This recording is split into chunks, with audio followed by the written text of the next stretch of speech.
ऐसा नहीं दिखाते, उन्हें संदिग्ध बताया जाता है। इसलिए विपक्ष तो एग्जिट पोल्स पर भरोसा नहीं करता है, लेकिन आज तो केंद्रीय मंत्री पीयूष गोयल ने भी कह दिया है कि हम एग्जिट पोल्स को ज्यादा गंभीरता से नहीं लेते हैं।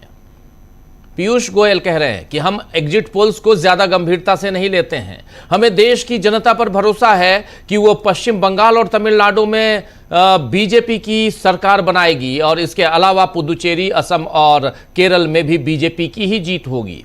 अब बीजेपी नेता तो यही दावा करेंगे, सब जगह केवल भगवा झंडा ही लहराएगा, यही दावा होगा बीजेपी नेताओं की तरफ से। लेकिन पीयूष गोयल की बात सुनकर उन सर्वे एजेंसियों को जरूर दुख होगा जिन्होंने बीजेपी की जीत का माहौल पहले से बनाया है।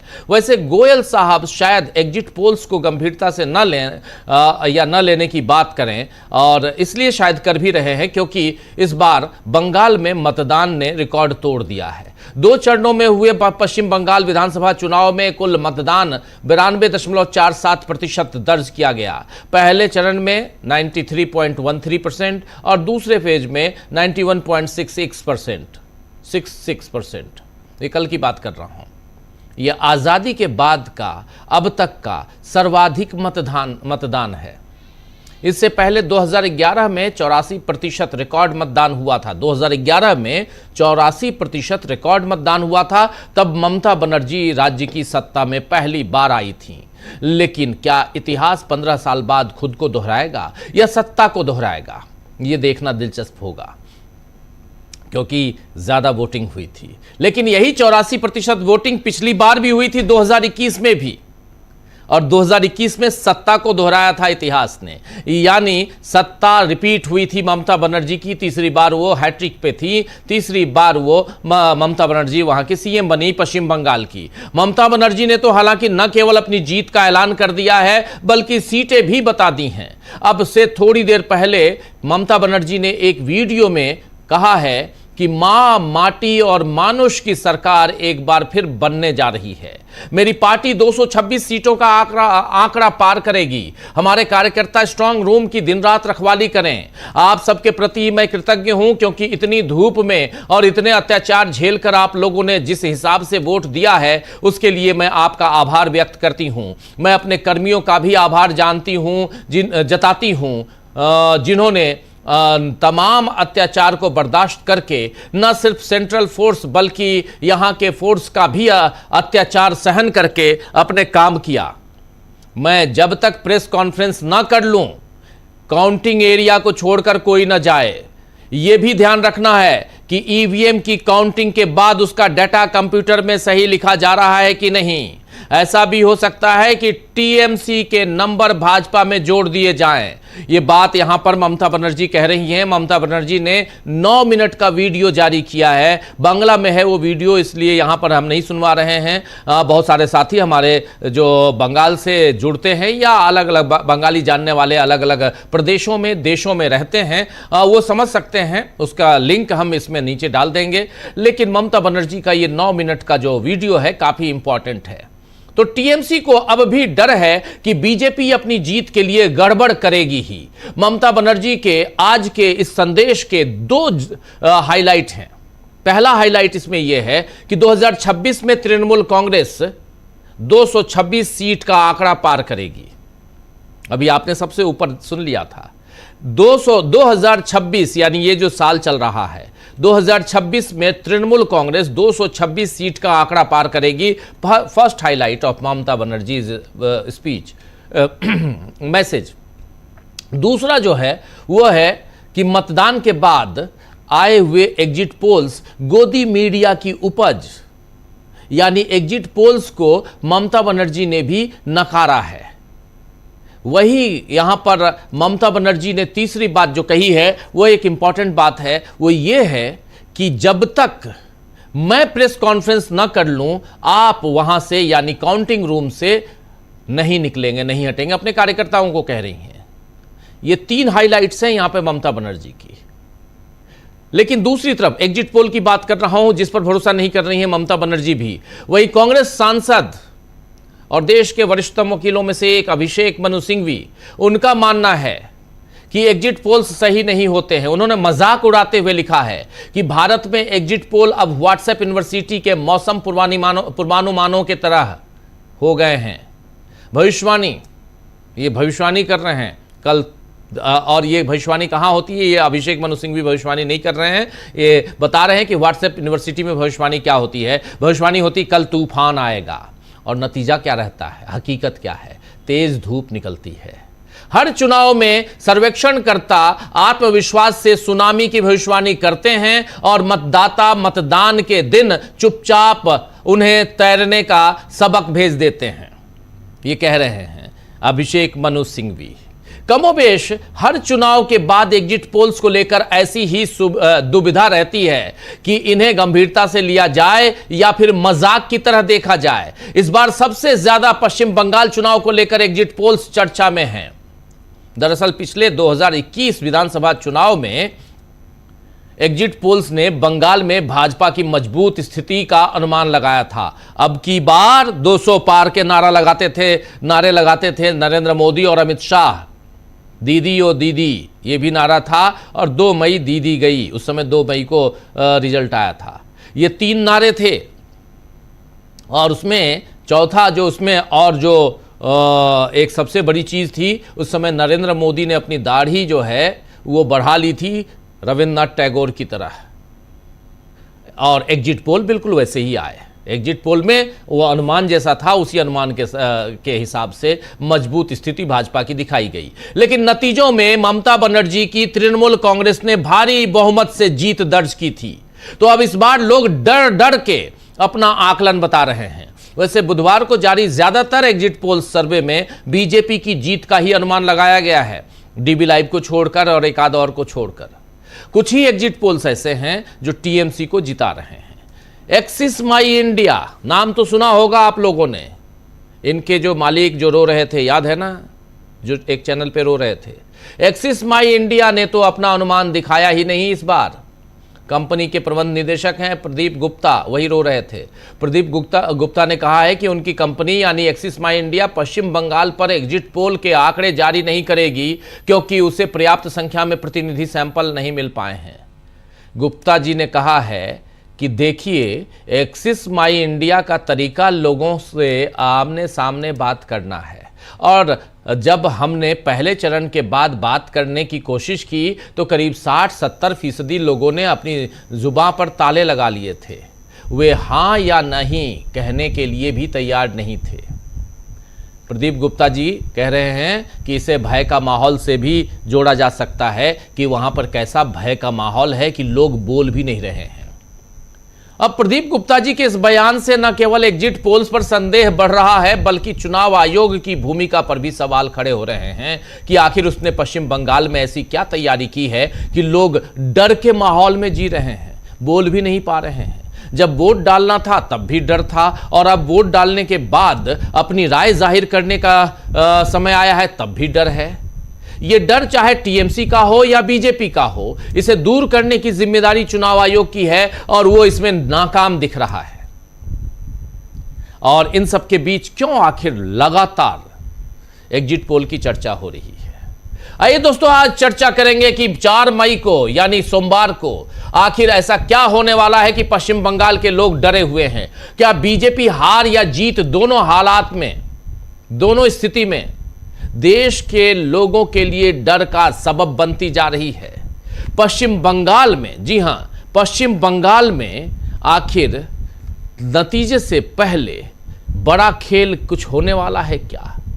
और क्यों यहां पर बुरी तरह फंसी हुई भाजपा दिखाई देती है? क्योंकि यहां भाजपा का स्टेक काफी दांव पे है। इन सब की चर्चा करते हैं। हमारे साथ कुछ वरिष्ठ साथी जुड़े हुए हैं, उनसे आपका पहले परिचय करवाता हूं, आगे बढ़ते हैं। यहां 5 वरिष्ठ साथी हमारे साथ जुड़े हुए हैं। अमलेंदु उपाध्याय जी हैं, प्रशांत टंडन जी हैं, प्रोफेसर अखिल स्वामी जी हैं, प्रफुल्ल कोलख्यान जी हैं और प्रेम कुमार जी हैं। आप सबका स्वागत इस्तकबाल है। स्वागत इस्तकबाल। अब तमाम दोस्त साथी शुभचिंतक आप सबका जो अब तक जुड़ चुके हैं, उनका भी, जो जुड़ने वाले हैं उनका भी स्वागत करता हूं। प्रोफेसर अखिल स्वामी जी, डीबी लाइव के एग्जिट पोल को भी आपने देख लिया था स्वामी जी, और अभी एक एग्जिट पोल चल रहा है, किसी चैनल पे देख रहा था मैं, जहां 200 पार का नारे बुलंद हो रहे हैं भाजपा के लिए पश्चिम बंगाल में, और एक्सिस माई इंडिया का तो आया ही नहीं, और कई लोगों के आए हैं बिल्कुल खुल के, और कई लोगों ने तो वहाँ केरल तक में सरकारें जो हैं वो किसी और की बना दी हैं। तो ये सब है, क्या कहेंगे इस पे आप, और ख़ासकर पश्चिम बंगाल और ममता बनर्जी का बयान क्या मायने रखता है? देखिए, मैं उस चर्चा में राजीव जी था जब डीवी लाइव अपना एग्जिट पोल कर रहा था, और मैं पूरी तरह से आपके एग्जिट पोल से सहमत नहीं हूं। आपका जो एग्जिट पोल है वो अंडर एस्टिमेशन है। टीएमसी को कम से कम 225 सीटें मिलेंगी, पहली बात। दूसरी बात, देखिए, किसी भी आदमी को मान लीजिए दाढ़ी बढ़ानी हो और वो ये सोचे कि उसकी शक्ल शायद दिखने लगे रविन्द्रनाथ टैगोर जी से। देखिए, रविन्द्रनाथ टैगोर जैसा व्यक्तित्व जो है विश्व में ढूंढे नहीं मिलता, ऐसा महान व्यक्तित्व, ऐसा उनका व्यक्तित्व था। लेकिन हुआ क्या कि जो फोटो कोई आदमी अपनी दाढ़ी बढ़ा के सोचे कि रविन्द्रनाथ टैगोर से मिलाई जाए, लोग उसको आसाराम से मिलाने लगे। अच्छा, देखिए, इसमें बहुत बड़ा खेल है राजीव जी, एक बहुत बड़ा खेल है। मैं आपको बताता हूँ। एक बार क्या हुआ, एक बहुत बड़ा शेयर का एक्सपर्ट जो था वो ऑडियंस को संबोधित कर रहा था। अच्छा, उसने जब अपना संबोधन पूरा किया तो एक व्यक्ति उठा, उसने कहा कि साहब, मैं आपको बहुत धन्यवाद देना चाहता हूं और आपके कारण मुझे बहुत करोड़ों रुपए का फायदा हुआ। बड़ा खुश हुआ वो ब्रोकर। उसने कहा, भाई ये तो देखिए मेरा एक प्रशंसक मिल गया। तो उसने कहा, कैसे तुम्हें फायदा हुआ? उसने कहा, सर, जब आपने कहा खरीदो तो मैंने बेच दिया, जब आपने कहा बेचो तो मैंने खरीद लिया, और मैंने करोड़ों रुपए का फायदा उठा लिया। देखिए, इस समय वही खेल हो रहा है राजीव जी, भारत के अंदर जो अमेरिका में डोनाल्ड ट्रंप ने खेला है। डोनाल्ड ट्रंप भी शेयर मार्केट में फायदा उठा रहे हैं, उतार चढ़ाव का। मैं आपको लिखित देता हूं, ये केवल एग्जिट पोल इसलिए कराए गए हैं ताकि इनके बड़े बड़े पूंजीपति जो है अपने शेयर्स बेच के निकल जाएं, और 4 तारीख को जब रिजल्ट आएंगे और शेयर मार्केट टूटेगा, उनका नुकसान ना हो। आपको याद होगा जब 4 जून 2024 का चुनाव के रिजल्ट्स आ रहे थे, उसके पहले अमित शाह साहब ने एक स्टेटमेंट दिया था कि शेयर खरीद लो, भरपूर फायदा होगा जी, जबकि उनको अधिकार नहीं था। वो सेबी अप्रूव्ड ब्रोकर होना चाहिए जिसको रिकमेंडेशन देने का अधिकार होता है, लेकिन वो माननीय गृह मंत्री हैं, वो तो कुछ भी कर सकते हैं। और उसके बाद 7% शेयर मार्केट बढ़ा था, और जब रिजल्ट आया था 7% शेयर मार्केट गिरा था। 14% का बिचौलियों ने और दलालों ने पैसा कमाया था। मैं लोगों से ये निवेदन करता हूं, आज मार्केट गिरा, करीब 1.5% गिरा, और उसके बाद उठा, थोड़ा रिकवर हुआ, 0.7% गिरा। लेकिन ये केवल शेयर मार्केट को मैनिपुलेट करने की बात हो रही है। वास्तविकता यह है जैसे विश्व की परिस्थिति है, और मेरा यह मानना है राजीव जी, केवल बंगाल की बात नहीं करूंगा, 5 स्टेट में बीजेपी हार रही है। और एक चीज और कहता हूं कि अगर ज्ञानेश कुमार गुप्ता जी ने ज्यादा हेरफेर कराने की कोशिश की, वो करने की कोशिश की जो हरियाणा में, महाराष्ट्र में और दिल्ली में उन्होंने किया है, ऐसा न करें। मेरा उनसे निवेदन है, ऐसा न करें, क्योंकि हम 144 करोड़ लोग, बंगाल का जिस प्रकार की परिस्थिति है और जो ममता बनर्जी ने वहां स्टेटमेंट दिया है, उसके अनुसार देश के अंदर लोकतंत्र संविधान की हत्या करने की कोशिश न करें, वरना ऐसा सविनय अवज्ञा आंदोलन गांधीवादी अहिंसात्मक बंगाल की धरती से शुरू होगा, जिस बंगाल की धरती ने हमेशा क्रांतिकारी दिए हैं और वीर सेनानी दिए हैं। अहिंसात्मक, गांधीवादी, कोई हिंसा नहीं। लेकिन हमारे देश के लोकतंत्र संविधान से कोई छेड़खानी करने की कोशिश न करे। जनमत भारतीय जनता पार्टी के अगेंस्ट है। भारतीय जनता पार्टी ने जिस प्रकार से सेंट्रल फोर्सेस से एक 84 साल के आदमी को वो मृत पाया गया इसलिए, और किस प्रकार से पिटाई हुई है, किस प्रकार से जो वहां के प्रिसाइडिंग ऑफिसर्स हैं उनके वोट काटे गए हैं, जिस प्रकार से इतनी सेना वहां खड़ी कर दी गई सेंट्रल रिजर्व पुलिस की, जितनी की पूरे अगर पाकिस्तान के बॉर्डर पे खड़ी कर दें तो पीओके को हम वो कर सकते हैं, टेक ओवर कर सकते हैं। देखिए, बंगाली जो मानस है वो आहत है, वहां के लोग जो हैं वो आहत हैं, उसका उन्होंने बिल्कुल बीजेपी का तिरस्कार किया है। और आपको 4 तारीख को देखने को मिलेगा, अगर ज्ञानेश कुमार गुप्ता जी ने गड़बड़ सड़बड़ करने की कोशिश न की, 225 सीटें टीएमसी को मिलेंगी और 5 स्टेट बीजेपी हारेगी। पांचों स्टेट आपको लगता है बीजेपी हारेगी? जरा थोड़ा सा एक कमेंट और भी चाहता हूं। जब पश्चिम बंगाल को लेकर और खासकर जो एक्सिस माई इंडिया का जिक्र, चूंकि पब्लिक में है तो जिक्र करना चाहिए, उसमें कोई बुराई नहीं है। एक्सिस माई इंडिया का एक बड़ी एजेंसी, सर्वे एजेंसी, जिसके मालिक साहब जो हैं वो रो रहे थे, आपको याद होगा, जब 400 पार नहीं हुआ था तो। और इस बार पश्चिम बंगाल पे नहीं देने के पीछे क्या कारण हो सकता है, आपको क्या लगता है? वो जो कह रहे हैं वही सही है कि 100 में से 70 लोग बोलने के लिए तैयार नहीं हैं? हमारे साथी प्रफुल्ल जी भी जुड़े हुए हैं, वो और बताएंगे कि क्या पश्चिम बंगाल के लोग इतने डरपोक हैं। मुझे तो नहीं लगता कि पश्चिम बंगाल के लोग डरपोक हैं और मीडिया के सामने नहीं बोलते हैं। हमारी सहयोगी संगीता मजूमदार कल थी और सब खुल के बोल रहे थे, नाम लेके बोल रहे थे। आपने देखा अपने चैनल पे, नाम ले रहे थे, बोल रहे थे दीदी को हम वोट दे के आ रहे हैं, खुल के बोल रहे थे। तो यहां पर क्या आखिर कारण हो सकता है स्वामी जी? अच्छा राजीव जी, एक चीज बताइए, जिन प्रदीप गुप्ता जी का नाम लिया उनकी एजेंसी को आपने बड़ी एजेंसी बताया। जहां तक मुझे सही पता है, याद है, बताते हैं लोग जी। तमिलनाडु के अंदर जो उन्होंने फोरकास्ट किया है, जो प्रोजेक्शन दिया है, जरा उसको देख लीजिए जी, तब आपको पता चलेगा कितनी बड़ी एजेंसी है। देखिए सीधी सी बात है, जनमत दिखाई पड़ रहा है, लोगों का उद्वेग उद्गार दिखाई पड़ रहे हैं, और जिस प्रकार से वहां के मानस को इन्होंने उत्पीड़ित किया है, पूरे हिंदुस्तान के नॉन बंगाली स्पीकिंग लोगों को इन्होंने बंगाल के अंदर भेजा है। ये कोई कहना, क्योंकि बाकी जितने भी इनकी एजेंसी और ज्यादातर एजेंसीज ऐसी हैं जो भारतीय जनता पार्टी के नेताओं की है, नाम नए नए आपको सुनाई पड़ जाते हैं, जो नाम अपने जिंदगी में कभी नहीं सुने। किसी भी आदमी आज तक आपको कोई मिला क्या राजीव जी जिसने कहा हो कि मेरे पास एग्जिट पोल पे किसी पोलस्टर ने आके बात की?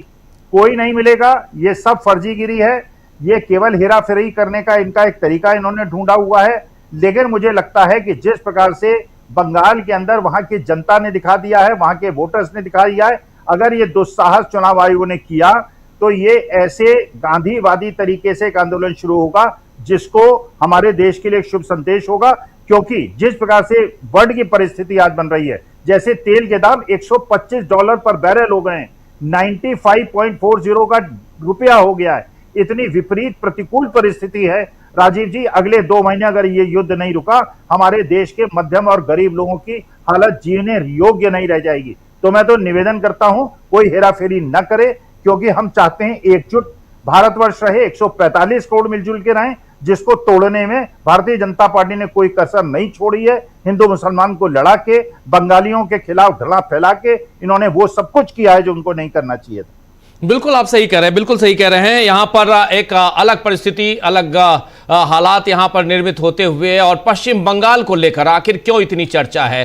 तमाम एग्जिट पोल अलग अलग, लेकिन यहां पर अलग अलग राज्यों के 5 राज्यों के चुनाव हुए, लेकिन उसमें पश्चिम बंगाल और उसमें भी एग्जिट पोल, और इसको लेकर सत्ता पक्ष, इसलिए पीयूष गोयल का नाम यहां मैं स्पेशली उनके बयान को यहां पर आप लोगों के सामने रखा, सत्ता पक्ष। जरा प्रेम कुमार जी आपसे समझना चाहता हूं एग्जिट पोल को लेकर, और ये क्या एक गणित है कि जितने भी, देखिए चाहे किसी भी राज्य में, यहां तक कि झारखंड का चुनाव हुआ था, जम्मू कश्मीर का चुनाव हुए थे, वहां भी मतलब ये तो बहुत आसान है। आप भी सर्वे किए हुए हैं प्रेम कुमार जी, इसलिए मैं आपसे कह रहा हूं, बहुत आसान है। जब तक भाजपा सत्ता पे है, आप आंख मूंद कर भाजपा को जिताते रहिए, एग्जिट पोल में आपके बल्ले बल्ले होंगे।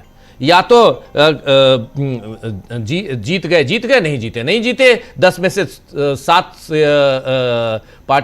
कहें तो 10 में से 7 जगह तो जीत ही जाएंगे। मैं बैठा हुआ था, एक अच्छा इशू उठा, वहीं से आपके प्रश्न का भी जवाब बनता है। वो इशू ये था कि जो एग्जिट पोलर्स हैं, वो एग्जिट पोलर्स 90% सही हुए हैं और 10% गलत हुए हैं। आप 10% को लेकर के हल्ला करते हैं। ये एक वैज्ञानिक पद्धति है और वैज्ञानिक तरीके से पोल्स होते हैं, तो इस पर भरोसा करना चाहिए। बहुत अच्छी बात कही गई, लेकिन यहाँ जो बात नहीं कही जा रही है वो ये कि एग्जिट पोल को आप 2014 से पहले या 2014 के बाद करके देखिए, और आप पाएंगे कि एग्जिट पोल 2014 के बाद ज्यादा सही हुए हैं और कम गलत हुए हैं। लेकिन ज्यादा सही होने में ही बेईमानी है। मैं इसलिए बोल रहा हूं, दरअसल क्या है कि बीजेपी ज्यादा स्टेट्स जीती है और अपोजिशन कम स्टेट्स जीता है। और जो एग्जिट पोल्स हैं वो बीजेपी के लिए जो कोई भी संभावना रहती है उसको हमेशा थोड़ा बढ़ा करके दिखाती है, और अपोजिशन को टक्कर में दिखाना, पीछे दिखाना, एक तरफा उसके अगेंस्ट में स्वीप होना, इस तरह के परसेप्शन घटती है। तो जो कम एग्जिट पोल जो कम सही हो रहा है, जहां पर अपोजिशन हार रहा है, वहां पर तो 100% गलत हो जा रहा है, क्योंकि वहां भी वो वही दिखाना चाहता है जहां बीजेपी जीत रही है उसके मुकाबले में। ये एक फैक्ट है। तो एग्जिट पोल को गलत हम क्यों बोल रहे हैं? ये एक वैज्ञानिकता के हिसाब से एग्जिट पोल नहीं हो रही। इसमें दरअसल पहले जब एग्जिट पोल हुआ करता था, मान लीजिए हम जब छोटे थे स्क्रीन पर देखते थे तो प्रणव राय को देखते थे। आपको दिवंगत हो गए हिंदी के चैनल के उनके मित्र, जुबान पर नाम नहीं आ रहा है, आपके जुबान पे आए तो जोड़ देंगे, मैं भूलता हूँ, आपको पता है। तो इन लोगों को जब मैं देखा करता तो ये पत्रकार भी विनोद होते दुआ थे, की बात और कर रहे हैं आप विनोद दुआ की बात कर रहे हैं जी। बिल्कुल बिल्कुल। तो उनके साथ मैं काम भी किया हूँ, विनोद दुआ जी के साथ में। तो मैं कह रहा हूँ कि इनकी जुबान से जब एग्जिट पोल आता था तो एक क्रेडिबिलिटी होती थी, क्योंकि एग्जिट पोल को वो परखते थे उसी वैज्ञानिकता से, कैसे आपने किया है, कौन सा आधार लिया है, कौन सा सोशल पैटर्न है, कौन सा पॉलिटिकल है, कितना वर्बल है, कितना रिटन है, सब तरह की वो चीजें लेते थे। और ये मौखिक रूप से सुनाया गया किस्सा है, इसलिए मैं इतने विश्वास के साथ बता रहा हूँ। तो ये हम छोटे में देखते थे, बड़े में हमने उनसे बातचीत भी की, समझा भी। तो उसके बाद हुआ ये कि वो क्रेडिबिलिटी को आज जो सर्वेयर्स कर रहे हैं वो क्या है, बाजार के खड़े किए हुए कुछ लोग हैं जो नित्य दिन अपनी कंपनियों के नाम बदलते हैं, अपनी विश्वसनीयता खो चुके होते हैं, और उसके बाद में पत्रकारीय वैल्यू शून्य होता है, वो सिर्फ कारोबारी बनकर रह गए। एक बड़ा फैक्टर ये है। दूसरा ये है कि ये जो लोग इस चीज में हैं, इसका न्यूज चैनल के साथ में एक होता है, एक अलायंस होता है। तो न्यूज चैनल में जब ये पेश होता है तो उसका पत्रकारीय वैल्यू उसमें आ जाता है। और आज के जो न्यूज चैनल्स हैं उस तरह से प्रणव राय और विनोद दुआ की तरह उनके साथ में पूछताछ नहीं करते। हमने तो देखा है, हमारे कई मित्र बताते हैं, अब इस समय में चैनल का नाम नहीं लेना चाहिए, नहीं लेना होता है, कि सर्वे कर रहे हैं, एग्जिट पोल कर रहे हैं, और लास्ट आवर में एडिटोरियल को एक पर्ची में लिख के दे दिया जाता है, मैं आ रहा हूं, फोन लेके भाग गए, अब वो टाइम हो रहा है, वो क्या करे, कुछ भी आंकड़ा भर दो, एग्जिट पोल हो गया। ऐसे करके भी एग्जिट पोल हुए हैं, और बाद में हुआ अरे मैं देख लूंगा, मैं कर लूंगा, भागा भागी दौड़ा दौड़ी करके एग्जिट पोल होते हुए भी हमने देखा है। ये भी एक सच्चाई है, मैं एकदम रियल बात बता रहा हूं।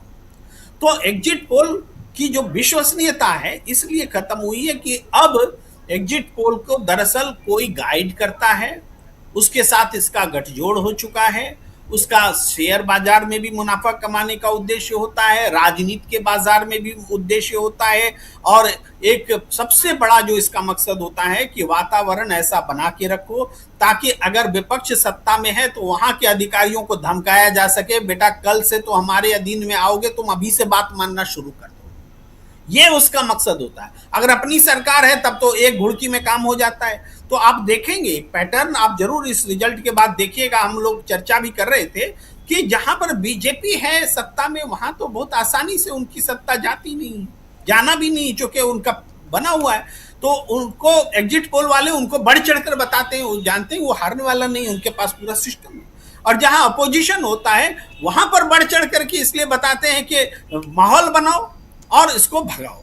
तो उसमें कभी कभी एग्जिट पोल फेल हो जाता है, तो लगता है कभी कभी क्या ज्यादातर बार फेल हो रहा है, और इसलिए हम उसको कह रहे हैं कि जैसे बंगाल में फेल होता है, बिहार में भी फेल हुआ था, झारखंड में भी फेल हुआ था, हिमाचल में फेल हुआ था, कर्नाटक में फेल हुआ था, जम्मू कश्मीर में फेल हुआ था, मध्य प्रदेश में फेल हुआ था, इवन छत्तीसगढ़ में उल्टा हुआ लेकिन वहां भी फेल हुआ था।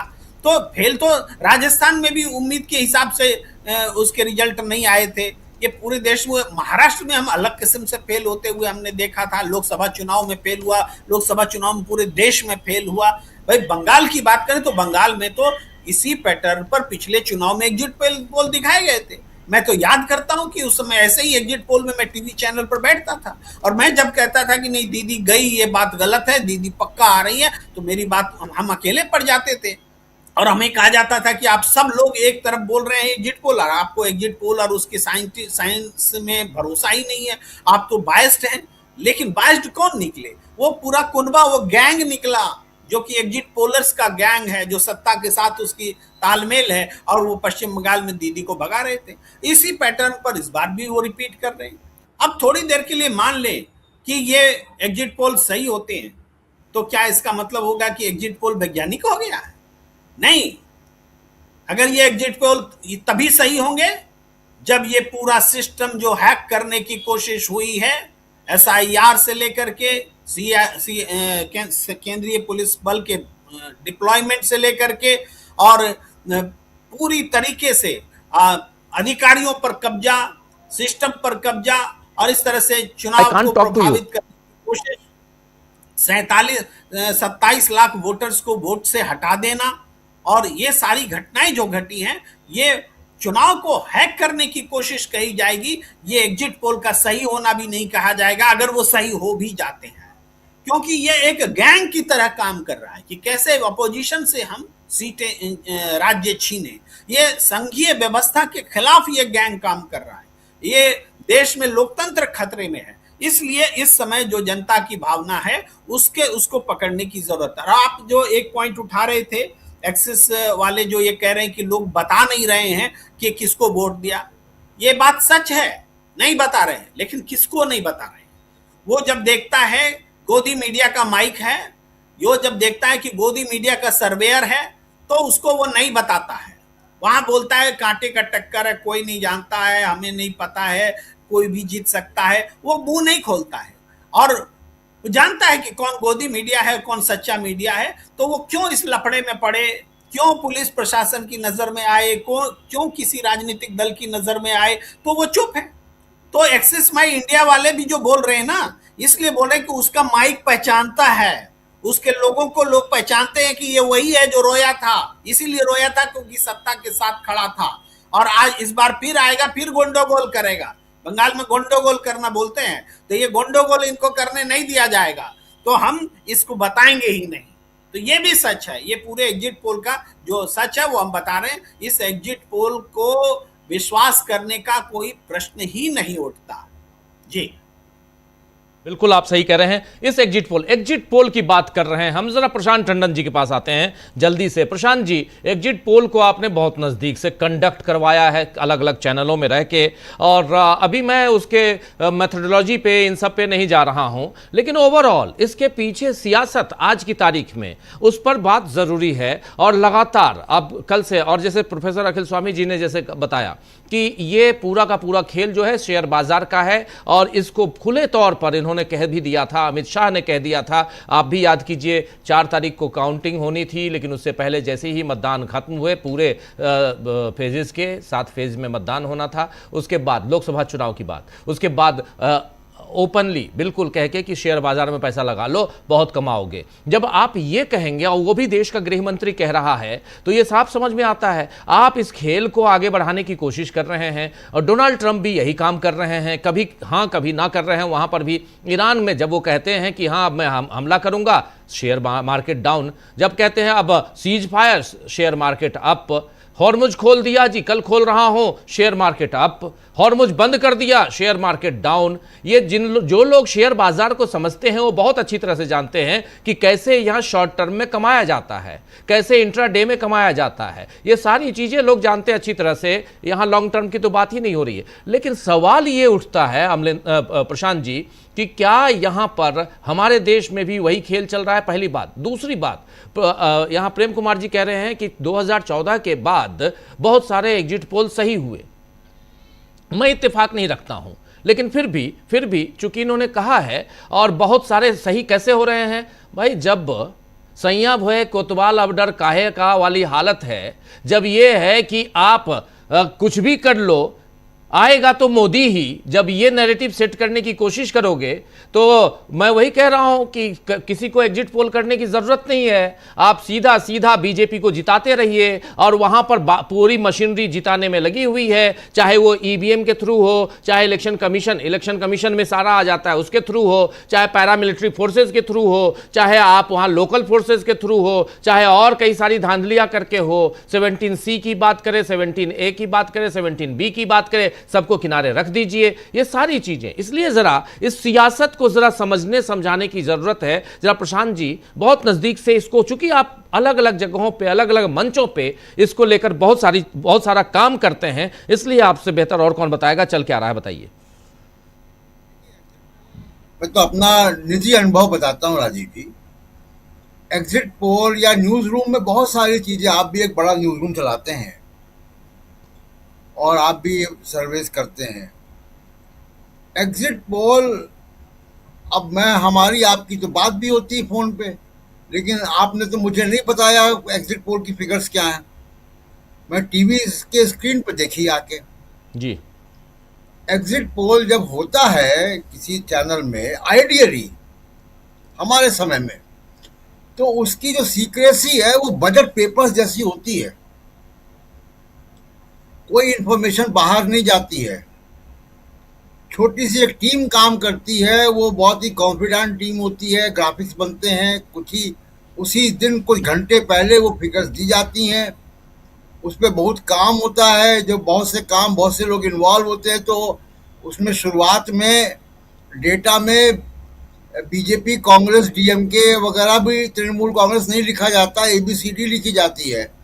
बाद में वो उसको एडिटर जो है कन्वर्ट करवाता है, क्योंकि थोड़े से लोगों को मालूम होता है, एजेंसी को मालूम होता है या उस संपादक को मालूम होता है जिसने कमीशन किया। ये तो एक आइडियल तरीका है। लेकिन ये जो आजकल हो रहा है, जो प्रेम कुमार जी भी कह रहे थे, उनकी बात से आंशिक रूप से सहमत हुआ जा सकता है, क्योंकि वो सारे सर्वे सही होते हैं जहां बीजेपी जीतती है। अब बीजेपी जीतती है जहां पे, वो बीजेपी की जीत संदिग्ध है, सवालों के घेरे में है, चाहे वो महाराष्ट्र हो, चाहे बिहार हो, चाहे वो हरियाणा हो, वहां पे वो जीतता हुआ दिखाते हैं। अब जरा ये जो व्यक्ति, जो ये पूरे एग्जिट पोल वाले जो लोग हैं, ये पता नहीं, बहुत सारे कंपनियां नई नई आ गई हैं। ये कंपनियां डेमोक्रेसी के इंटरेस्ट में काम नहीं कर रही है। Exit poll margin of error के बीच में काम करता है। गलती अमेरिका में भी होती है, गैलप पोल्स जैसे जो रेपुटेड इंस्टीट्यूशन है उनसे भी गलतियां होती हैं, लेकिन इतना गलती नहीं होती है कि इधर का उधर हो जाए पूरा। ये प्रदीप गुप्ता 400 पार करवा रहा था, उसके बाद रो रहा था वहां पे बैठा हुआ। इससे अब ये कह रहा है कि उससे कोई बात नहीं कर रहा। 70% लोगों ने बात करने से मना कर दिया। अभी आपने बताया, हम लोग लाइव थे और हमारी करस्पॉन्डेंट, हमारी सहयोगी संगीता सीआरपीएफ के घेरे में, यानी जो सीआरपीएफ दिल्ली की सरकार ने भेजी है, उसके घेरे में लोग खड़े होकर बात कह रहे हैं। वो कह रहे हैं कि ममता बनर्जी को वोट देंगे, और इस प्रदीप गुप्ता से लोग बात नहीं कर रहे हैं। हजारों वहां पे करस्पॉन्डेंट पत्रकार गए हुए हैं, तमाम तरीके के वीडियो आ रहे हैं, सबसे लोग बात कर रहे हैं, बड़े खुले तौर पे यंग लड़के लड़कियां बात कर रहे हैं और ये कह रहे हैं कि जी बंगाल में हिंदू मुसलमान नहीं चाहिए हमको, बंगाल की संस्कृति क्या है वो। तो क्या केवल प्रदीप गुप्ता से लोगों ने बात करने से मना कर दिया? अब इससे जोड़िए आप कि इसने तमिलनाडु में क्या किया। तमिलनाडु में ये डीएमके की सरकार नहीं बनवा रहा है,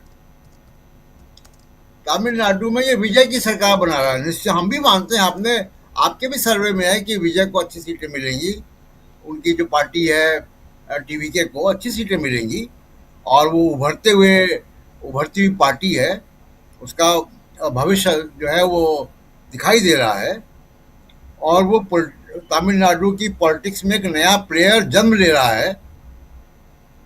लेकिन वो सरकार बनाने जा रहा है, ये तो कोई भी नहीं कह रहा है। ये कह रहे हैं। ये क्यों कह रहे हैं? क्योंकि इनको कहा गया है कहने को। तो शायद वेस्ट बंगाल के बारे में जो इनसे कहा गया होगा, तो इनकी हिम्मत नहीं हुई है उसको दिखाने की। अब एक और आपको चुटकुला सुनाते हैं। एक गोदी मीडिया है, उसका हिंदी चैनल भी है, बांग्ला चैनल भी है। जी। उस गोदी मीडिया का हिंदी चैनल कह रहा है कि बीजेपी की सरकार बन रही है वेस्ट बंगाल में, और उसका बांग्ला भाषी चैनल कह रहा है तृणमूल की सरकार बन रही है। क्या अलग अलग एजेंसियां थी? क्या अलग अलग लोगों से बात किया है? तो ये पूरी जो कहानी है एग्जिट पोल वालों की, वो बेसिकली सरकार से मैनेज होते हैं ये लोग, पार्टी से मैनेज होते हैं। ये कार्यकर्ता है बीजेपी के, और ये लोकतंत्र के सहयोग के, लोकतंत्र के पक्ष में काम नहीं कर रहे हैं। अब हम लोग देखेंगे 4 तारीख को कि क्या होता है। लेकिन ये एग्जिट पोल की जो मेथोडोलॉजी है वो बहुत ज्यादा ऊपर नीचे गलत नहीं होता। ठीक है कि लोग बात नहीं करते हैं, मुश्किल होता है। हम लोग भी चुनाव फील्ड में जाते हैं, चीज बहुत साफ तरीके से लोग नहीं कहते हैं। कई बार आपको तो अंदाज लगाना पड़ता है, लेकिन आपको अंदाज मिल जाता है कि क्या हो रहा है, जब तक कि इलेक्शन कमीशन ही धांधली ना कर दे, जब तक कि चुनाव आयोग ही उसमें गड़बड़ ना कर दे, जब तक कि उसकी प्रोसेस जो है अगर वो सैक्रोसेंट है, अगर उसकी प्रोसेस पवित्र है, उसमें ईमानदारी है, तो मेरा दावा है राजीव जी कि आपको, अगर आपने 4-5 दिन बिताए हैं उस राज्य में, तो आपको मालूम पड़ जाता है कि क्या हो रहा है, अगर अपसाइड डाउन हो रहा है तो। दूसरी एक बहुत महत्वपूर्ण बात है कि जो पूरा कैंपेन चला ममता बनर्जी का और बीजेपी का, आप देखिए कि बीजेपी के स्पीचेस में और ममता बनर्जी और उनकी तृणमूल कांग्रेस की स्पीचेस में कितना अंतर है। और वो अंतर मैंने 20 वीडियो देखे हैं जो अलग अलग पत्रकार गए हुए हैं, उनसे लोग बात कर रहे हैं। प्रदीप गुप्ता से लोगों ने बात नहीं की है, और सारे लोग ये कह रहे हैं कि पश्चिम बंगाल की संस्कृति क्या है। तो बीजेपी को सोचना होगा। हम सेकेंड राउंड में बात करेंगे इस बारे में। और एक आखिरी बात ये कहना चाहता हूँ कि देश की आर्थिक स्थिति राजीव जी बहुत ही चुनौतीपूर्ण समय में है। अंतर्राष्ट्रीय तेल बाजार जो है $127 तक पहुंच गया है, रुपया 95 के आसपास है। 27,000 करोड़ रुपए का महीने का घाटा हो रहा है हमारी ऑयल मार्केटिंग कंपनीज को। और जो मोटा मोटा अंदाज है एक्सपर्ट्स का, वो कम से कम 25 रुपए का गैप आ गया है पेट्रोल के प्राइस में। अब क्योंकि राहुल गांधी ने कह दिया है कि 29 तारीख की पोल खत्म होगा तो नरेंद्र मोदी दाम बढ़ाएंगे, तो इसलिए उसको होल्ड किए हुए हैं। जी। कब राहुल तक गांधी होल्ड की बात करेंगे? सही ना हो जाए, राहुल गांधी की बात सच ना हो जाए। क्योंकि राहुल कब तक होल्ड करेंगे? 27,000 करोड़ का घाटा हो रहा है, और वो घाटा बढ़ रहा है। वो घाटा किसके उसमें जाएगा? खाते में, भारत सरकार के खाते में जाएगा, जनता के ऊपर बोझ बढ़ेगा उसका। बिल्कुल। और इसको कोई संपादक, कोई भी जो विश्लेषक हैं, जो बड़े बड़े कॉलम लिखते हैं, टीवी चैनलों में बैठ के आते हैं टाई वगैरह लगा के, ये कोई नहीं उठा रहा है सवाल कि जब भारत की सरकार, भारत के ऊपर इतना आर्थिक विषमता है, तो प्रधानमंत्री डमरू बजा रहा है वहां पे। प्रधानमंत्री जो है वो CCEA की, यानी cabinet committee on economic affairs की मीटिंग क्यों नहीं कर रहा है? वो डमरू क्यों बजा रहा है? डमरू बजाने से क्या जो अंतर्राष्ट्रीय तेल का दाम है वो कम हो जाएगा? क्या हरमोज खुल जाएगा डमरू बजाने से? जी राजीव जी, ये जो डराने वाली राजनीति है जो अभी करके आए हैं नरेंद्र मोदी और अमित शाह जी पश्चिम बंगाल में, उसके बाद ये डमरू और त्रिशूल को किसी ने आज बहुत अच्छे ढंग से जस्टिफाई करने की कोशिश किया। बोला डमरू बजा के बताते हैं कमल का फूल, और अगर नहीं किए अगर कर दिए भूल, यानी बटन दबाने में कर दी भूल, तो फिर ये त्रिशूल समझ गए होंगे आप लोग। खैर, आना चाहता हूँ अमलेंदु जी, प्रशांत जी की आवाज़ बढ़ो। जी जी जी, ममता बनर्जी को साबित नहीं करना है कि वो बंगाली हैं। बिल्कुल। तृणमूल कांग्रेस का कोई कैंडिडेट नेता मछली लेके नहीं जा रहा था। ये 5-5 किलो की रोहू मछली लेके नामांकन पत्र भरने जा रहे थे बीजेपी के नेता। जी मंगलवार को मछली खा रहे थे ये गोली मारो वाले अनुराग जी। जी जी जी, बिल्कुल बिल्कुल। अमलेंदु जी, जल्दी से आपके पास प्रफुल्ल जी को रोक के रखा हूँ इसलिए क्योंकि बहुत कुछ इनके पास है। अभी ग्राउंड जीरो की बात कर रहे हैं हम लोग, थोड़ा हमारा विश्लेषण सुन लें। फिर तो ये अभी मुस्कुरा रहे हैं मंद मंद की, अच्छा तुम लोग बोल लो फिर मैं बताता हूँ। तो इनके पास आते हैं। लेकिन अमलेंदु जी अमलेंदु जी, ये इसके पीछे की सियासत क्या है? कल से लेकर आज तक क्या सब कुछ वैसे ही है? यानी ममता दीदी का जो 9 मिनट का वीडियो है जिसमें उन्होंने कहा है कि काउंटिंग सेंटर से तब तक मत उठना जब तक मैं प्रेस कॉन्फ्रेंस न कर लूं, और 2026 में 226 सीटें आ रही हैं, ये कुछ भी दिखाएं, कुछ भी बताएं। आपको भी लगता है ऐसा ही है या कुछ और है? अनम्यूट कीजिए, अनम्यूट कीजिए, अनम्यूट कीजिए। जी राजीव जी, आपको याद हो कि जब लोकसभा का चुनाव चल रहा था और लोकसभा के चुनाव में हम लोग एग्जिट पोल कर रहे थे, मैंने उस समय एक बात कही थी कि बहुत सतर्क रहने की आवश्यकता है और जब तक कि सर्टिफिकेट हाथ में नहीं आ जाए काउंटिंग एजेंट जो है वो छोड़कर ना निकले। और राजीव जी, उत्तर प्रदेश में खास तौर से उस चीज का ध्यान रखा गया और कई सीटें जो थी वो बीजेपी के मुंह में जाने से लोगों ने बचा ली। इस तरह की चीजें हुई थी। ममता बनर्जी जो कह एक रही है बिल्कुल एग्जाम्पल सही है, कह रही है। बहुत बढ़िया एग्जाम्पल इसमें है, आनंद भदौरिया। आनंद भदौरिया जी ने मेरे जी, साथ 3 घंटे का पॉडकास्ट 3 किया है घंटे का आपके साथ किया जी। और उन्होंने अपने सर्टिफिकेट को सबसे पहले भिजवा दिया अपने साथियों के थ्रू घर पे, और घर जैसे पे वो जी। निकले हैं बाहर, गुंडों ने घेर लिया। और करते क्या थे गुंडे, जो दूसरी पार्टी के गुंडे थे, वो करते ये थे कि सर्टिफिकेट छीन के पहले फाड़ फोड़ के उसके बाद में फिर वापस मार पिटाई। ये स्थिति थी। ये उत्तर प्रदेश। आनंद भदौरिया सांसद हैं समाजवादी पार्टी से, और अगर विश्वास ना हो तो पॉडकास्ट जरूर देख लीजिए, उसमें उन्होंने बोला है खुल के। मैं अपनी तरफ से कुछ नहीं कह रहा हूँ, जो आप कह रहे हैं उसी की मैं यहाँ पर उसका प्रूफ दे रहा हूँ। जी जी राजीव जी, तो ये ध्यान रखा गया लोकसभा चुनाव के दौरान और उसके नतीजे फिर आए। ममता बनर्जी जो कह रही है वो यही कर रही है। जिस तरीके से राजीव जी बंगाल की सड़कों पर टैंक घुमाए गए, सीआरपीएफ का डीजीपी राजीव जी वो बूथ बूथ जाकर जो है चेक कर रहा है। मतलब इतने बुरे दिन आ गए राजीव जी की जो गली का कुत्ता होता है उससे ज्यादा बुरी स्थिति जो है वो इस सरकार ने और चुनाव आयोग ने हमारे जो थे वो केंद्रीय रिजर्व पुलिस जो है इन सबकी कर दी है। तो इसके बाद राजीव जी देखिए, अभी तक तो होता यह था कि बूथ लूटे जाते थे तो गुंडे लूटते थे, राजनीतिक कार्यकर्ता उपद्रव करते थे। अब तो यहाँ राजीव जी किसी गुंडे की और राजनीतिक कार्यकर्ता को उपद्रव करने की जरूरत ही नहीं है। सेंट्रल की फोर्सेस हैं ये सब करने के लिए, उनसे कराया जा रहा है। तो ये सारी चीजें होंगी और हम लोगों ने वो विजुअल खूब देखे हैं कि किस तरीके से महिलाओं पे लाठी चला रही हैं सेंट्रल की फोर्सेस जो हैं, वो सब हम लोगों ने विजुअल देखे हैं। वो अच्छे तरीके से वो सोशल मीडिया पर तैर रहे हैं राजीव जी। तो ममता बनर्जी जो कह रही हैं वो निश्चित तौर पर मुझे लगता है कि सही कह रही हैं और उन्होंने बिल्कुल सही संदेश दिया है। अब मैं इसमें तो नहीं जाऊंगा कि 225 आएंगी कि 226 आएंगी कि 200 आएंगी, लेकिन हाँ राजीव जी, अच्छे बहुमत के साथ सरकार जो है वो तृणमूल कांग्रेस की बन रही है, इसमें कोई दो राय दिखाई नहीं पड़ती है। अब इसके बाद ये क्या क्या अतिक्रम करेंगे, और अभी तक राजीव जी सवाल ये है कि जब वो 29 अप्रैल को राजीव जी चुनाव हो गया तो 4 मई को ये क्यों कराई जा रही है मतगणना?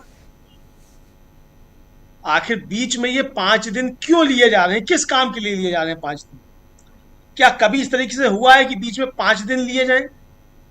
और यहाँ तो चलिए तब भी राजीव जी दूसरे चरण का है 5 दिन का, जहां हो चुका असम में चुनाव और केरल में चुनाव, वहां इतना 9 देर क्यों हो तारीख रही को है? हो फिर चुका है, 9 अप्रैल को हो 9 गया। तारीख को हो चुका, 9 अप्रैल को पहले चरण का 1 महीने तक, यानी इसीलिए ताकि मशीनों में गड़बड़ी के जो आरोप लगते हैं राजीव जी, इससे मालूम पड़ता है कि वो सब किया जाता है 1 महीने तक। इस तपती लू में जो है किस तरीके से लोग वहां रखवाली करें ईवीएम मशीनों की, इसलिए ये सारे इंतजाम किए गए हैं। तो ये आरोप जो लगते हैं राजीव जी वो देखने पड़ेंगे।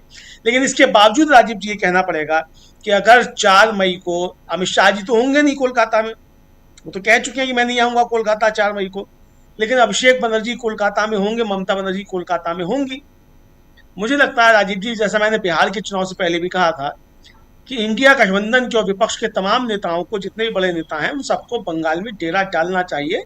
खास तौर से बंगाल इसलिए कह रहा हूँ राजीव जी कि बंगाल पे ही ज्यादा इनका जोर है, तो वहां डेरा डालना चाहिए और बांट लेने चाहिए कुछ जिले, महत्वपूर्ण जिले जो हैं, चाहे मंडल जो है कमिश्नरियां जो हैं, उनको बांट देना चाहिए और वहां उपस्थिति रहे, ताकि किसी तरीके की कोई गड़बड़ करने की कोशिश हो तो एक कद्दावर नेता जो है विपक्ष का वहां मौजूद हो, चाहे अखिलेश यादव हो, तेजस्वी यादव हो, अरविंद केजरीवाल हो, ये सब लोग मौजूद रहें। क्योंकि राजीव जी हर तरीके की गड़बड़ियां करने की कोशिश की जाएंगी। ज्ञानेश कुमार फेल हो चुके हैं अभी तक, इसलिए राजीव जब दूसरे रास्ते भी निकाले जाएंगे, मुझे ऐसा लगता है, तो वो रास्ते क्या होंगे क्या नहीं होंगे, तो ये सारी चीजें बहुत महत्वपूर्ण होंगी, देखने वाली चीज होंगी।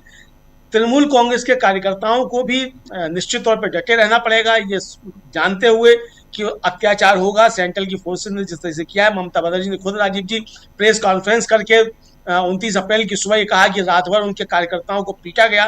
उन्होंने वो विजुअल दिखाए जिस तरीके से पीटा गया, सेंट्रल की फोर्सेस ने पीटा उठाकर बंद करके।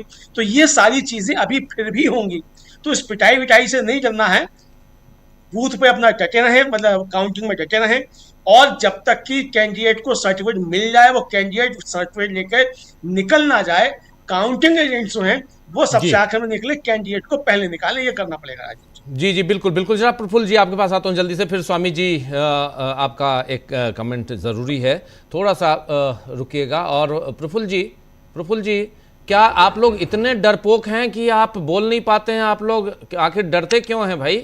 कैमरे के आगे तो पूछ नहीं रहा है एक्सिस माई इंडिया वाला, वो तो कैमरे के पीछे पूछ रहा है और आप लोग बोलते नहीं हैं। 70 लोग 80 लोगों 100 लोगों में से 70 लोग 80 लोग जो हैं वो मना कर दे रहे हैं बंगाल के कि हम नहीं बोलेंगे, बहुत डर है। आखिर इतना डर कब से हो गया बंगालियों को? जी नमस्कार सभी साथियों को। देखिए सर, ये तो तोहमत है। बंगाल के बारे में कहा जाता है हुज्जते बंगाल, बंगाल अपने हुज्जत के लिए जाना जाता है। वो आपसे पूछेगा, आप कहेंगे ना, चाहते हैं राजीव रंजन जी, पूछेंगे राजीव रंजन जी कि आप क्या कहते हैं, तो यहाँ का मतदाता पूछता है अरे हम तो अकेले हैं, आप 10 जगह से घूम कर आए हैं, आप क्या कहते हैं? यहाँ के लोग इस तरह से बात करते हैं। चुनावी सर्वेक्षण में लोगों की आंख पढ़नी पड़ती है, जुबान नहीं सुननी होती है। जुबान सुनने से अधिक जरूरी होता है लोगों की आंख पढ़ना। लेकिन जो अपनी ही आंख में जिनकी पट्टी बंधी हुई हो, वो दूसरे की आंख क्या पढ़ेंगे? इसलिए तोहमत लगाए हैं। मैं जो हुज्जते बंगाल कह रहा हूं उसका बहुत अच्छा अंग्रेजी अनुवाद अमर सेन ने किया। आर्गुमेंटेटिव इंडियंस उनकी किताब है। यहाँ के लोग आर्गुमेंट करते हैं, लेकिन बहरहाल जब उन्होंने कहा है तो उनसे लोगों ने नहीं कहा होगा। अब एक गंभीर बात कि पश्चिम बंगाल में यह छवि भारतीय जनता पार्टी के आने के बाद बनी है कि हिंदी बोलने वाला हर आदमी भाजपाई है, और भाजपाइयों ने जिस प्रकार बांग्ला बोलने वालों को, भाजपाई मानसिकता ने जिस प्रकार बांग्ला बोलने वाले को बांग्लादेशी घोषित किया, वे हिंदी में पूछे गए सवालों के जवाब देने से उनका कतराना स्वाभाविक था। ये भाषा आने वाले दिनों में कितना इंपॉर्टेंट होगा। चार्ल्स जो किंग हैं तृतीय, उन्होंने ट्रंप महोदय को कहा कि ना होते हम तो फ्रेंच बोल रहे होते अब। यानी कि अंग्रेजी भाषा का माध्यम अंग्रेजी अमेरिका ने कब सीखी? लॉर्ड मैकाले जब यहाँ आए थे और भाषा नीति उन्होंने बनाई, अंग्रेजी का प्रचार किया, जिससे बाबा साहब अम्बेडकर भी हुए, गांधी भी हुए, जवाहरलाल नेहरू भी हुए, पटेल भी हुए, जो उस शिक्षा पद्धति से बहुत सारे लोग निकले। श्यामा प्रसाद मुखर्जी भी उसी से हुए, बिना अंग्रेजी पढ़े नहीं हुए। तो अंग्रेजी भाषा का इस्तेमाल उन्होंने कहा था लॉर्ड मैकाले की भाषा नीति को पढ़िए जो उन्होंने इंग्लैंड से पास करवाया था, इसे पूरी दुनिया पर राज करोगे। द्वितीय विश्व युद्ध के बाद अगर इंग्लैंड सिकुड़ गया और उसकी जगह पर अमेरिका अपनी शक्ति को संस्थापित कर पाया पूरी दुनिया में घूमकर, तो उसका माध्यम अंग्रेजी ही था। तो भाषा का सकारात्मक इस्तेमाल और नकारात्मक इस्तेमाल दोनों होता है, और जो तमिलनाडु में जो सेंस उपलब्ध होता है वही सेंस यहाँ उपलब्ध होता है। ठीक ही कहा सर ने। आपके डीबी लाइव के मैप को देख करके तो लोगों ने नहीं कहा कि हम नहीं बात करेंगे, उन्होंने खुलकर कहा। वे कहते रहे हैं, लेकिन आपसे नहीं कहेंगे, क्योंकि आप हमारी कही हुई बात का दुरुपयोग करते हैं, हम आप पर विश्वास नहीं करते हैं। ये कारण रहा होगा, पहली बात। दूसरी बात देखिए कि भाजपा तो चुनाव लड़ी ही नहीं। यहाँ पर चुनाव तो केंद्र सरकार लड़ रही थी, उनके मंत्री दिख रहे थे, उनके सांसद दिख रहे थे, मछली खा रहे थे, बड़े शोरगुल के साथ। निश्चित प्रमाणिक एक सांसद हुआ करते थे, जो मंत्री भी थे। कहीं दिखे क्या इसमें? श्रमिक भट्टाचार्य का कोई मुख्य रोल दिखा? कोई प्रेस कॉन्फ्रेंस किए? राहुल सिन्हा कहाँ है आज? दिलीप घोष कैसे वॉश आउट हो गए मेन थीम से? कहीं दिख गए तो कहीं तो मैं भी दिख जाऊंगा अगर कैमरा के सामने रहूंगा। तो भाजपा तो चुनाव लड़ी नहीं, तो भाजपा किस मुंह से कहती है कि हम जीतेंगे और हारेंगे? हमारे देहात में कहा जाता है कि घास छीलना ही काफी नहीं होता है, यानी काटना। खुरपी से छीलते हैं, हंसुआ से काटते हैं। तो घास छीलना ही काफी नहीं होता, उसे समेटना भी पड़ता है। ये जो गन्ना की बात कह रहे हैं ना, वो घास समेटने जैसा है। तो उसमें क्या होगा? अभी वहां कहाँ दिक्कत होती है? जो टेबुलेशन लोगों की धारणा है सर, कहाँ गलती हो सकती है? जब काउंटिंग होती है ना, तो टेबुलेशन चार्ट होता है। हर 5 टेबल 6 टेबल से वो संख्या एक जगह इकट्ठा करते हैं नोट, और जहां पर वो डाटा फीड करते हैं वहां जाकर बताते हैं जी। तो वहां 19 का 91 हो जाना कोई बड़ी बात नहीं है, वो क्लरिकल मिस्टेक में आता है। 19 का 91 हो जाना कोई बड़ी बात नहीं है। होशियार विद्यार्थी बचपन में, उस जमाना का होशियार विद्यार्थी बचपन में अपने स्कूली मार्कशीट के साथ ऐसा करता था। तो ये टेबुलेशन में होता है। और वहां तो इस बार अगर मतगणना में अगर आप सावधान नहीं है तो वो वीरघाट तीरघाट कर दिया जा सकता है। और इस बार मतगणना के लिए चुनाव आयोग ने, आपके पास भी प्रेस नोट आया होगा, अभी प्रेस नोट उन्होंने दिया है आज की तारीख में, जो कहा है कि मतगणना में QR सुरक्षा के लिए QR system, QR code best, QR code best ये लगाएंगे, ताकि जो गन्ना में पॉलिटिकल पार्टी के एजेंट हो। पहले पॉलिटिकल पार्टी नाम लिख करके देते थे तो उनका विश्वासी आदमी होता था। अब ये बोलेंगे नहीं, ये मेरा विश्वासी आदमी होना चाहिए। वहां तमाम तरफ इनके सुरक्षा के घेरे में इनका फोर्स रहेगा, फिर भी पता नहीं एक काउंटिंग एजेंट जाकर के वहां कौन सी सुरक्षा उत्पन्न कर देगा। किस सुरक्षा के नाम पर QR बेस्ट? क्यों? क्योंकि जिन लोगों का नाम इन्होंने जारी कर रखा है कि ये लोग ट्रबल मेकर्स हैं, उन लोगों का वहां पर वो प्रवेश नहीं करने देंगे। और वे सभी तृणमूल के कार्यकर्ता हैं, कहाँ डटे रहेंगे ये जब घुसने ही नहीं देगा। और उसका पहले से इंतजाम कर लिया है। बाकी अगर खोज खाज के कहीं से निकाल कर रखा होगा, तृणमूल के लोग ऐसे छोड़ देंगे क्या? ये तो 4 तारीख को दिखेगा। 4 तारीख को दिखेगा। जब आपने अभी तो आपने बोला कि यहाँ बांग्ला और गैर बांग्ला में डिवाइड कर दिया गया है। हिंदी भाषी जो हैं, जो बांग्ला नहीं बोलते हैं वो भाजपाई हैं, जो बांग्ला बोलते हैं उनको, ऐसा जो अपरिचित है आपसे वो मान लेगा। जी जी।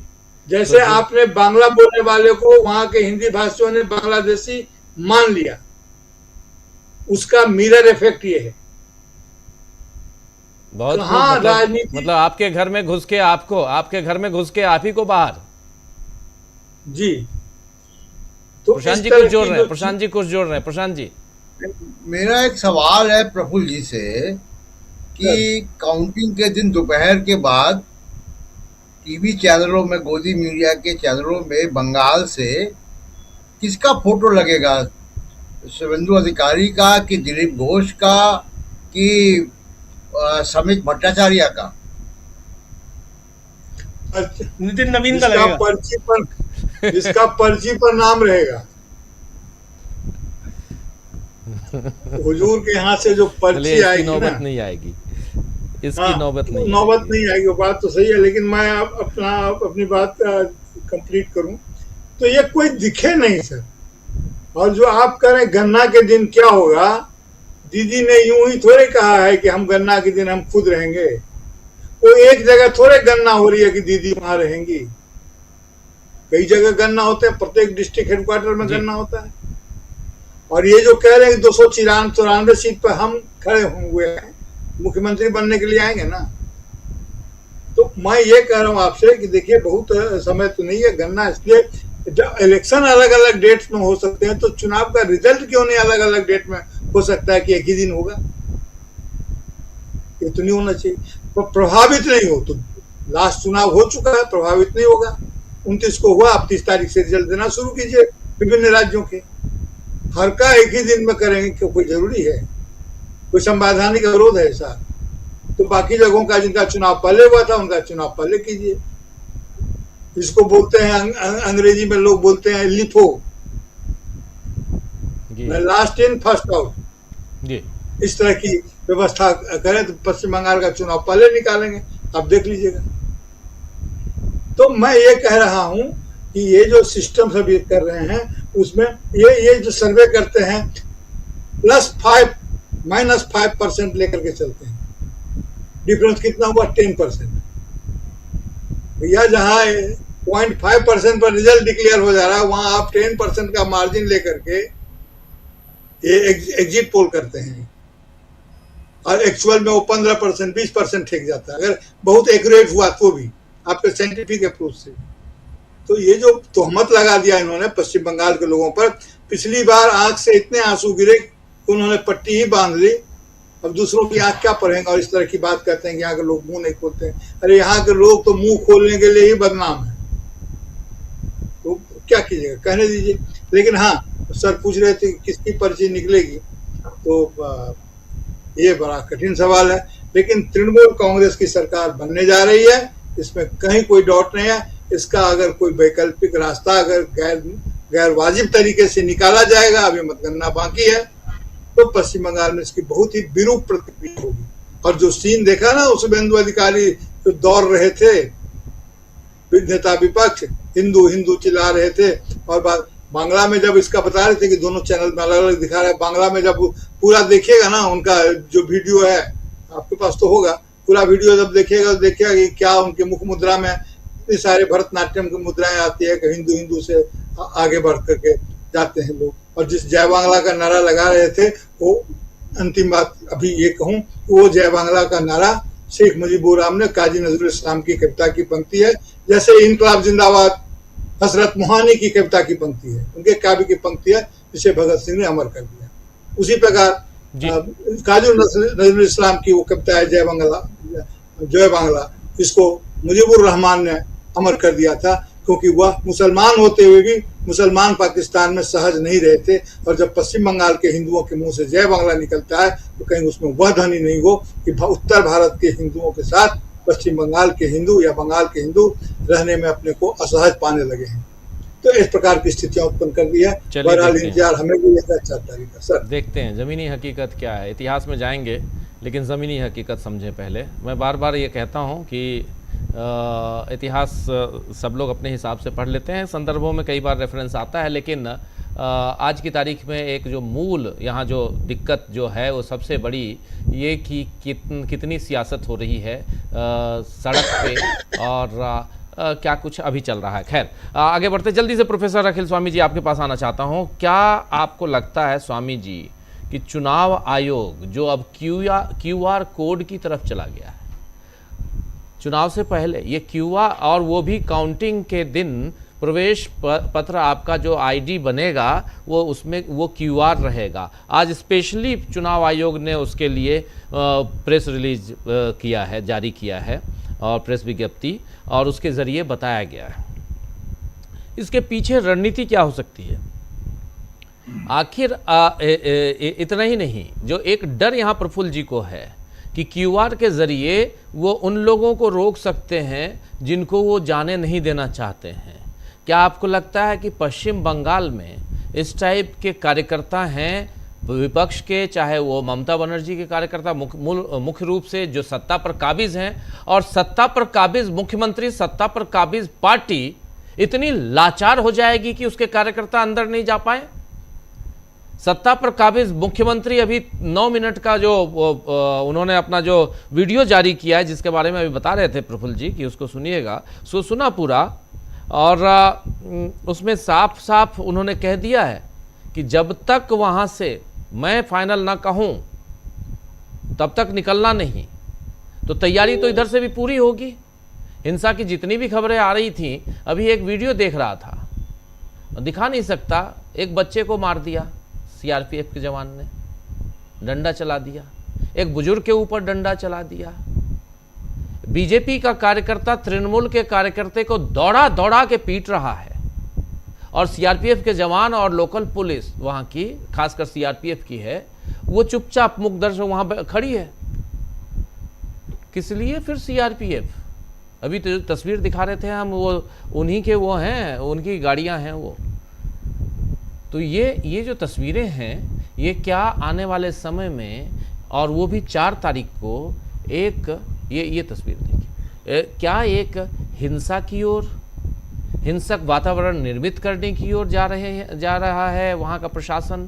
क्योंकि जब तक चुनाव की पूर्ण रूप से घोषणा ना हो जाए, प्रशासन चुनाव आयोग के अधीन है, और आप इसको अच्छी तरह से जानते हैं। इसलिए ज़रा समझना चाहता हूँ आपसे कि क्या यहाँ से हम तस्वीर दूसरी देखने जा रहे हैं? क्या यहाँ से एक दूसरी तस्वीर निर्मित करने की कोशिश हो रही है चुनाव आयोग की तरफ से? क्या देखते हैं आप? देखिए राजीव जी, मैं वास्तविकता में माइक्रो लेवल की चीज़ों पे देख ही नहीं रहा हूँ, मैं तो मैक्रो लेवल की चीज़ देख रहा हूँ। और मैक्रो लेवल में एक चीज़ मुझे समझ में आ रही है, केंद्र सरकार ने, चुनाव आयोग ने, सेंट्रल रिजर्व पुलिस ने, सीबीआई ने, ईडी ने, वो इनकम टैक्स ने, सबने कोशिश कर ली और बंगाली अस्मिता को पे हमला कर दिया। अब मैं ये देख रहा हूँ, ये सब कर लें, ये सब कुछ कर लें, पहले भी किया है, काउंटिंग के समय भी कर लें और बाद में भी कर लें। देखिए 2 विकल्प हैं, या तो बंगाल के जनमत का ध्यान रखते हुए, उनकी बात को मानते हुए टीएमसी को जीत जाने दें, और दूसरा विकल्प है कि न जीतने दें। देखिए अगर जीत जाने देते हैं तो कोई बात नहीं, वहां पे अपना जो भी सरकार बनेगी वो अपने हिसाब से बनेगी। लेकिन अगर इसको मैनिपुलेट करने की कोशिश की, तो मैं ये देख रहा हूं, एक अध्यापक के रूप में, एक रिसर्च स्कॉलर के रूप में वो देख रहा हूं जो मैं नहीं देखना चाहता, जो होगा। उसके बाद ऐसी एक अहिंसात्मक गांधीवादी आंदोलन की शुरुआत होगी जिसको ये लोग झेल नहीं पाएंगे। तो ये राष्ट्रहित में है कि ये कुछ ना होने दें। आपको पता होगा अगले 6 दिन तक नोएडा के आसपास ऐसी धारा लगा दी है जिससे कि मजदूर आंदोलन न कर पाए। देखिए ये जो परिस्थिति बन रही है, इसको इन्हें बड़ी सेंसिटिवली हैंडल करना चाहिए। अगर इन्होंने बंगाल पे कब्जा करने की कोशिश की और उस प्रकार की कोशिश की जैसे हरियाणा दिल्ली में इन्होंने की थी, तो बहुत ज्यादा मेरे राष्ट्र, मेरे भारत माता के लिए नुकसान होगा। जैसे आपने शुरुआत में कहा था, ये जो पोलस्टर्स हैं, जैसे प्रशांत जी भी कह रहे थे, ये जो साइंस है बड़ी, ये it's a science, Prem Kumar ji भी कह रहे थे इट्स ए साइंस। मैंने हजारों स्टूडेंट्स को रिसर्च कराई है, उनके डिसर्टेशन को जांचा है। अगर ये साइंस है तो साइंस तो भैया हर 2 + 2 तो 4 ही होते हैं ना।